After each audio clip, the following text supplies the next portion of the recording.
main.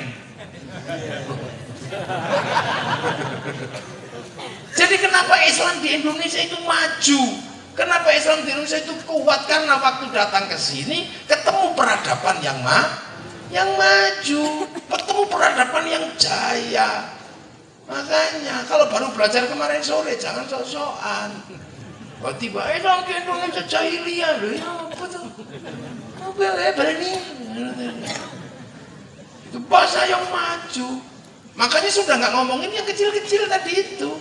Kalau Islam itu liutamima makarimal akhlak, akhlaknya orang ini sudah jadi, tinggal diisi agama. Cerita surga. Ya di sini kalau surga diceritakan hanya banyak airnya. Orang Cikarang banyak sekali air depan rumah. Diceritani bahwa di surga itu banyak buah-buahan. Di sini cipluan banyak, mulai dari kesemek sampai dubet itu banyak. Kalau diceritakan bahwa di surga banyak sekali perempuannya, orang sini tuh nggak pernah mikir surga perempuan banyak. Kenapa? Karena orang sini punya satu di dunia aja pusingnya luar biasa, sampai nggak kaurus tadi itu. Kalau di Arab perempuan itu nurut karena seluruh resources dicari oleh laki-laki, berburu laki-laki, perang laki-laki. Kalau di sini perempuan nyaman bisa hidup sendiri, kerja di pabrik hidup. Itu ngurus padi, ngurus sawah hidup, ngurus bebek hidup. Nah, makanya perempuan di sini merdeka. Makanya berani-berani sama laki. Independen perempuan di sini. Tinggal mati laki-laki hidup. Makanya kalau perempuan menjanda lebih kuat daripada laki-laki menduda. Perempuan menjanda 20 tahun tahan. Laki-laki menduda 3 hari udah langsung datang ke kuburan, langsung mayatnya dilangkai. Wah, tetangga nanya, kenapa mayat suami istrimu kamu langkai? Ya dulu dia bilang jangan menikah lagi, kalau mau nikah lagi langkai dulu mayat.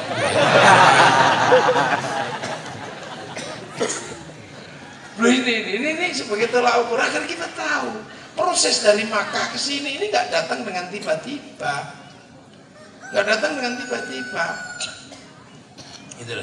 Makanya kita selalu ingetin itu. Nah, yang paling seru dan paling serius yang harus dipikir oleh kaum muslimin para wali yang datang ini adalah bagaimana kemudian Islam tidak memperkeruh suasana. Suasana apa? Suasana kerukunan antar anak bangsa yang berbeda suku, berbeda agama, berbeda bangsa. Ini jangan dirusui. Karena di sini ini sudah rukun Bhinneka Tunggal Ika. Itu. Lah berhubung yang datang ini kelasnya wali, ya tahu. Coba kalau kelasnya ustadz pasti ribut, bid'ah, ustadz ya. Tapi karena yang datang ke sini kelasnya wali, ya tahu bagaimana bikin teks yang paling bagus untuk kondisi Nusantara. Lah kenapa wali? Karena Hindu di Indonesia yang boleh ngomong agama adalah Brahmana. Lah Brahmana di bawahnya ada kesatria para raja, nggak boleh ngomong agama. Di bawahnya ada Wisya, ini para pegawai negeri, nggak boleh ngomong agama. Di bawahnya ada Sudra, petani pedagang. Sekaya apapun kalau petani pedagang nggak boleh ngomong agama karena dia Sudra. Yang boleh ngomong itu Brahmana. Yang kelas Brahmana itu dalam Islam namanya wali. Gitulah, sama-sama la khaufun alaihim walahum yahzanun. Makanya yang imbang dengan Brahmana itu wali. Makanya santri selalu mengatakan yang menyebarkan Islam di Indonesia itu para wali. Nah ini teoritis. Nah kok ngarang, maka yang lain saudagar itu ngarang. Karena nggak mungkin orang Hindu mau diajak ngomong agama oleh saudagar. Nah inilah. Nah itu makanya kemudian para wali ini selalu ditanya, loh itu referensinya apa? Mana referensi yang menjelaskan wali melakukan pekerjaan? Wali itu kalau bikin sesuatu tidak perlu baca buku. Wali begitu menghadapi keadaan gini langsung browsing, langsung download.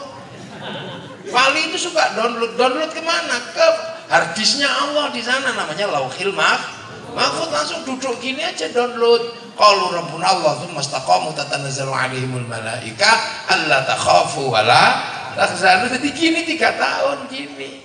Makanya itu downloadannya besar, wifi-nya besar, paketannya besar. Nah kita nggak pernah download, ya nggak punya paketan. Ya Allah, ya Allah, ya Allah, ya Allah. Makanya kita ini kayak handphone yang nggak punya wifi, tapi suka kirim-kirim gambar, kirim berita, penyebar hoax. Nah kalau nggak punya wifi ya ke warung cari wifi gratisan .co.id. Ya sama kan manusia, kirim doa, kirim fatihah, kirim bacaan Quran, nggak punya wifi, ya sudah kita pakai wifi gratisan. Wifi-nya siapa? Wifi-nya Nabi, wifi-nya wali, ila ruhi, ila hadrati, namanya tawassul, wa ila jamil muslimin langsung al-fatihah, gitu, langsung share it, karena pakai wifi-nya Nabi. Wah gak nyampe, masa doa kok dibagi orang sedunia? Loh jangankan doa, sepak bola aja nyampe. Loh kalau ada Liverpool main sepak bola cuma satu orang yang syuting itu, sama dia dinaikkan ke satelit, oleh satelit dibagi ke seluruh dunia. Bagiannya sama, jamnya sama. Makanya orang kalau nggak percaya doa bisa dibagi, orang itu nggak punya TV. Loh gitu. Loh, makanya kita ini suka cari wifi di petilasan mana, di petilasan mana, kan sama. Nah kalau kita cari wifi yang paling gede ya online kan gitu. Online kemana? Ya ke Mekah sana, fawalli wajhaka syatrul masjidil haram. Nah di sana ada apa? Ada pusat wifi, ada makom Ibrahim, petilasannya Nabi Ibrahim ketika online. Nabi Ibrahim kan waktu online. Rabbana inni askantu min dzurriyyati biwadin ghairi dzi zar'in 'inda baitikal muharram. Rabbana liyuqimus sholata faj'al afidatan minan nasi tahwi ilaihim warzuqhum minas thamarati la'allahum yashkurun. Waktu online begitu punya wifi bekas telapak kaki, namanya makom Ibrahim. Nah, Nabi Ibrahim online di situ kenapa? Ya karena di situs pertama dunia, di awwal baiti wudi'a lin-nasi lalladzi bi Bakkah mubarakah wa hudan lil alamin. Jadi caranya, makanya kita ziarah cari wifi. Nah itu cari wifi, syukur-syukur dapat wifi gratisan, kan lumayan. Kita online, kita browsing. Nah wali-wali inilah yang tahu kondisi waktu itu, bahwa Islam harus dikembangkan di sini, di tempat yang sudah maju. Setelah mengalami kegagalan di beberapa tempat, bahkan ketika gerak ke Persia, Sayyidina Husain terbunuh. Coba setelah itu kekuatan Islam berubah menjadi kerajaan di zaman Yazid bin Muawiyah. Padahal Rasulullah itu mencita-citakan hidup berbeda-beda tapi saling bertanggung jawab. Akhirnya begitu ketemu masyarakat Nusantara, oh disinilah cara menerapkan kembali konsepnya Rasul, kullukum ra'in wa kullukum mas'ulun an ra'iyati. Kalian semua adalah ra'iyah, yang hidup harus saling bertanggung jawab antara yang mimpin dan yang dipimpin. Lahirlah konsep ro'iyahnya Rasulullah di Indonesia. Ro'iyah adalah orang yang hidup beda agama, suku, bangsa, dan yang lain, tapi hidup bersama saling bertanggung jawab. Ro'iyah itu yang akhirnya diterapkan dalam konsep hidup kita, diserap menjadi rakyat. Loh, jadi rakyat itu bahasanya Rasulullah, bukan bahasanya PKI. Kalau PKI itu proletar, komunis. Nah orang miskin, orang bawah ini, masyarakat bawah mimpin, tidak bisa. Terus kemudian yang satu people, ada Vox Populi, Vox Dei, suara mayoritas, suara Tuhan.